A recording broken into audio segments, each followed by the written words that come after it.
నెల్లూరు జిల్లా సిగనాపల్లిలో రంగురాళ్ల అక్రమ తవ్వకాలపై ప్రైమ్ 9 వరుస కథనాలు ప్రసారం చేయడాన్ని గ్రామస్తులు హర్షం వ్యక్తం చేశారు. షావుకార్లు అటవీ సిబ్బంది చేస్తున్న అక్రమాలపై ఉన్నట్లు ప్రసారం చేశారని కూడా తెలిపారు. తమ సమస్యలను వెలుగులోనికి తెచ్చినందుకు ప్రైమ్ 9 యాజమాన్యానికి కృతజ్ఞతలు తెలిపారు. కాఫీ తోటల్లో పని చేసుకుంటూ ఈ కథనాలు చూసిన గిరిజనులు స్వయంగా ఒక వీడియో రికార్డ్ చేసి ప్రైమ్ 9 కు పంపించారు.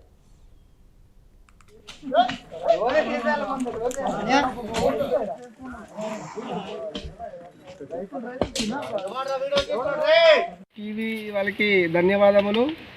మా సిగ్నపల్లి వాళ్ళు ఇచ్చినటువంటి ప్రత్యేక ప్రసారాన్ని చెప్పినట్టుగా ప్రసారించడం చాలా ఆనందకరం.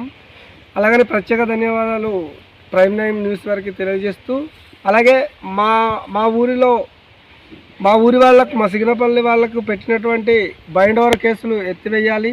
అలాగే మొన్న ఎవరైతే ఈ యొక్క కోరి తవ్వకాలకు పాల్పడ్డారో వారికి కఠోరంగా శిక్షించాలని, కఠోరంగా శిక్షించి ప్రతి వాళ్ళకి ఎక్కడ ఉన్న వాళ్ళకైనా వెతికి తీసి శిక్షించాలని, అలాగే ఈ అడవి శాఖ మంత్రి అయినటువంటి డిప్యూటీ సీఎం గారికి విన్నవించుకుంటున్నాం.